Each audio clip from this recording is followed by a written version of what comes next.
400 से ज्यादा लोगों ने अपनी आंखों की रोशनी गंवा दी। वैसे एक कड़वा सच और भी है जो ढाका की बेशर्मी को बेनकाब करके रख देती है। 5 अगस्त को शेख हसीना के तख्ता पलट के बाद बांग्लादेश में 52 जिले ऐसे जहां पर हिंदुओं को सीधे सीधे टारगेट किया गया। हिंदुओं पर हमले की 205 से ज्यादा घटनाएं हुई।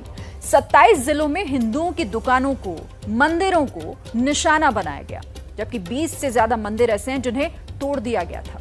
यूनुस साहब, वैसे झूठ बोलने की भी एक हद होती है। आप तो मेरी तरफ देख रहे हो, क्यों देख रहे हो? नहीं, मैं तो उधर देखे ना। आप मेरी तरफ लो कैमरा। आप काफिरों की इजाद, कैमरे ने ना हर चीज को एक्सपोज कर दिया। आपने कितनी दफा मेरी तरफ देखा है? आपको बताती हूँ, यहाँ पर ना रेडी वाले हैं यहाँ आगे, ठीक है, वो बड़ी करप्शन करते हैं। करप्शन हराम है, जाए जरा जाके समझा कर आए। वो मौका नहीं, मेरी बात सुने, ऐसा नहीं, करप्शन भी नजर नहीं आएगी। अब देखे ना, आपने मुझे इजी टारगेट समझा, आप कर देंगे आपको। क्रिश्चियन हो ना? जी जी बिल्कुल। बस मैडम ठीक है। आप डर रहे कभी किसी कंट्री में जा रहे हैं हेल्प के लिए, कभी यूएई के पास जा रहे हैं हेल्प के लिए, तो कभी सऊदी अरेबिया के पास हेल्प के लिए जाता नजर आ रहा है। इंडिया हमसे बहुत आगे तभी चला गया था जब उन्होंने IITs बनाई थी 1960 में, ठीक है, नेहरू के टाइम पे, ठीक है। तब से उनका विजन था इंडिया को IT में और इन चीज़ों में आगे लेके आने का। 21st century is the century of data, तो इसलिए वो डेटा में बहुत आगे थे उसी टाइम से ही। फिर उस टाइम में जैसे जब हमारे यहाँ मदरसास बन रहे थे और हमारे यहाँ चीज़ें प्लॉट की जा जहाद की फैक्ट्रियां बन रही थी ना सीधी तरह के। हाँ। एग्जैक्टली। तो उस टाइम पे, जिस टाइम पे हमारे यहाँ कंट्रोल अफगानिस्तान को करने की कोशिशें की जा रही थी, और सबसे जो की पॉइंट है, इफ़ यू आस्क मी, कि मोदी इतना सक्सेस क्यों हो रहा है और इतने सक्सेसफुल क्यों हो रहा है, वो जिधर जा रहा है वो अपना चुप करके काम कर रहा है। He is not into social media stuff, but he is into real business.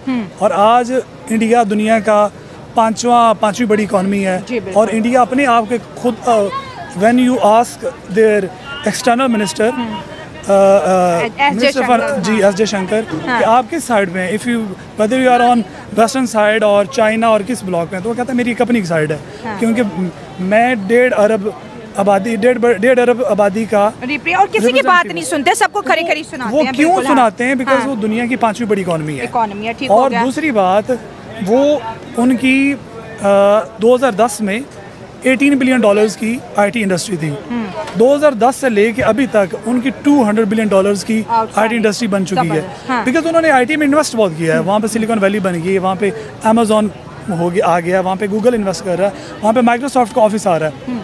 मैं बात करूँ इंडिया और पाकिस्तान की, उनके वजीर आजम कामयाब दौरे करके फैक्ट्रियां लगा रहे हैं। 1 फैक्ट्री लगेगी, 2 लगेगी, 10 लाख, 20 लाख, 30 लाख, 40 लाख लोगों को कारोबार मिलेगा। मैडम इधर कुछ भी नहीं होगा जब तक हुकूमत ऐसी है। इधर कुछ भी नहीं होने वाला, कुछ भी, क्योंकि वो उनका इंटरेस्ट ही नहीं है पाकिस्तान के ऊपर। इंडिया से क्यों नहीं सीख रहे? उनका मोदी साहब तो वजीर आजम बन के पूरे कौम को बाप की तरह पाल रहे हैं। मैडम उनका इंटरेस्ट ही नहीं है पाकिस्तान को, क्योंकि वो पाकिस्तानी है ही नहीं।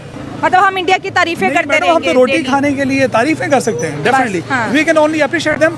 अब ये स्टेज आ चुका है कि वो हमें तो घास नहीं डालते, अब हमें उनको SCO पे इनवाइट किया है, वो तो हंस रहे हैं वो, हम छोटा मुंह बड़ी बात। तो अब तो हम उनको बुलाते हैं कि भाई हमारे साथ ट्रेड करो, बैठे, कहते कौन हो भैया आपके हमारे इंटरेस्ट ही नहीं है। इंटरेस्ट ही नहीं है। आप क्या दे रहे हो? बल्कि डरते होंगे कि कहीं ये हमसे भी ना। Madam we are actually a sorry state by the way, और we have become very funny people, जो जिनके पास जज्बा, जहाद और सब कहानी है और कुछ भी नहीं है। खाने को हमारे पास रोटी नहीं, और हम बातें करते हैं पैलेस्टाइन को फ्री करने की, बातें करते हैं कश्मीर को फतह करने की, और हमारे पास खाने को रोटी नहीं है। के लिए तैयार है। हमारे देखते देखते वो मुल्क 5th लार्जेस्ट इकोनॉमी बना। तीसरी का वादा जो उन्होंने किया है, हुकूमत संभालते ही मोदी साहब दौरों पे निकले। कभी पोलैंड जा रहे हैं, तो कभी यूक्रेन जा रहे हैं, तो कभी रशिया जा रहे हैं, तो कभी जो है सिंगापुर जा रहे हैं, कि उन्होंने ठान रखी है कि भाई मैंने एक दिन भी नहीं ज़ाया करना।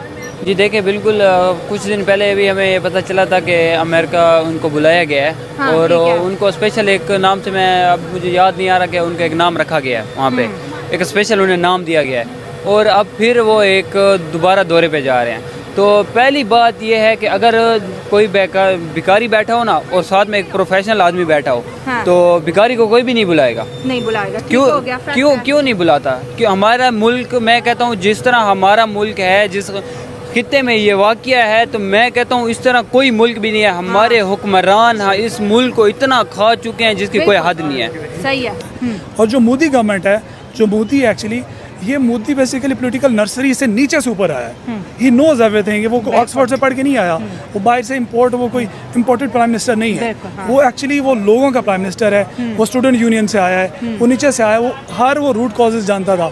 उसने उन एरियाज में काम किया है। नो डाउट वो राइट विंग का बंदा है, वो हिंदुत्व को सपोर्ट करता है, बट उसने इंडिया को खड़ा कर दिया। बट इंडिया के लिए टिल डेट जो सेन माइंडेड लोग हैं, जो एक्चुअली रैशनल लोग हैं, जो इस बात को जानते हैं, इंडिया के लिए till date the best prime minister Modi साबित हुआ है। और यही वजह है कि तीसरी दफ़ा भी उन्हीं को ही गवर्नमेंट नसीब हुई है। सर, एक तरफ वजीर आज़म मोदी साहब जो है विजिट करते हैं, काम करते हैं, करोड़ों की डील करते हैं, अपने जो इंडियन यूथ है उनके लिए प्लेटफॉर्म दे रहे हैं, बिजनेस दे रहे हैं, इन्वेस्टमेंट लेके आ रहे हैं। हमारे वजीर आज़म अगर बाहर जाते हैं, लोन के लिए जाते हैं, VIP प्रोटोकॉल में जाते हैं, 5 स्टार होटल में कुछ शामें और रातें गुजारने के बाद मुल्क वापस आ जाते हैं। पार्लियामेंट में एक दूसरे के गिरेबान इन्होंने पकड़े हो गए, तू झूठा, तू झूठा, तू चोर, तू चोर। अब हमारे सामने सेमीकंडक्टर का हब बनने जा रहा है एक मुल्क जिसके पास अभी टेक्नोलॉजी नहीं है सेमीकंडक्टर, वो स्ट्रगल कर रहा है। क्या ये चीज़ें हमारे जो पॉलिटिशियन है या हमारे वजीर आज़म तक नहीं पहुंच रही कि वो देखो किस तरह से प्लान कर रहे हैं? देखो, दौरे मांगने के लिए नहीं किए जाते, दौरे बिजनेस के लिए किए जाते हैं। अगर उनको 4-5 लाख मोदी साहब को सैलरी मिल रही है तो हमारे वजीर आज़म को भी मिल रही है। क्या कुर्सी पे बैठने के पैसे दिए जाते हैं? मैडम, फर्स्ट ऑफ ऑल दोस्तों, मुझे उम्मीद है कि ये वीडियो आपको पसंद आया होगा। वीडियो पसंद आया तो प्लीज़ हमारे YouTube चैनल सोच टाइम्स को जरूर सब्सक्राइब करें। अगर फेसबुक पे देख रहे हैं तो पेज को भी जरूर फॉलो करें। मैं आपको बता दूं, सोच टाइम के साथ आप लोग हर दिन एक खबर को देखेंगे। यहाँ पे आपको काफ़ी सारे अलग अलग टॉपिक को कवर किया जाता है, जहाँ पे हम पाकिस्तानी मीडिया रिएक्शन, अगर कोई भी इंडिया में घटना घटे उस पे हो, या फिर यहाँ पे इंडिया में कोई घटना घटे तो उसके रिलेटेड भी वीडियो डालते हैं। उसी के साथ साथ हमारे इस चैनल पे आपको कई सारे शो देखने को मिलते हैं, जैसे सोच टाइम बुलेटिन, जहाँ पे पूरे दिन में कोई भी घटना घटता है तो उसको हम प्रॉपर आपको एक्सप्लेन करके समझाएंगे। और उसी के साथ साथ मैं आपको बता दूँ, आपको यहाँ पे सोच टाइम शो देखने को मिलता है जो कि रोज़ आपको शाम को देखने को मिलेगा। उसी के साथ साथ आपको कई सारे जैसे हिस्टोरिकल टॉपिक हो या फिर हो यहाँ पे डेली का सैटरडे लेट नाइट शो, जहाँ पे सोशल मीडिया पे चलने वाले कोई भी ट्रेंडिंग टॉपिक के बारे में बात करेंगे। ये काफ़ी ज़्यादा हमारा जो चैनल है वाइब्रेंट होने वाला है, काफ़ी बेहतरीन आपके लिए एक ऑप्शन होगा। तो हमारे चैनल को एक बार जरूर विजिट करेगा। आप ये वीडियो यहाँ तक देख रहे हैं, एक बार जरूर सोच टाइम को विजिट करें और सब्सक्राइब करें। इस चैनल को आप सब्सक्राइब करने के बाद मेरे हिसाब से और किसी भी चैनल को आपको सब्सक्राइब करने की जरूरत नहीं है, क्योंकि यहाँ पे आपको हर एक टॉपिक के रिलेटेड वीडियो देखने को मिल जाएगा। तो प्लीज सोच टाइम्स को जरूर सब्सक्राइब करें। दोस्तों, अगर आपके भी घर में कोई किड्स है या फिर अगर आपको टॉय कार, टॉय ट्रक का वीडियो देखना पसंद है तो मैं आपको बताऊंगा कि सोच टाइम्स ने अपना एक नया प्रोजेक्ट लॉन्च किया है, जहाँ पे हमने एक नया प्रोग्राम शुरू किया, एक नया चैनल शुरू किया जिसका नाम है TRC टॉय। यहाँ पे आपको बच्चों के रिलेटेड जो है यहाँ पे टॉय वीडियो देखने को मिलेगा। तो अगर आप इंटरेस्टेड हैं तो डिस्क्रिप्शन में लिंक है, जाके चैनल को सब्सक्राइब कर लीजिए।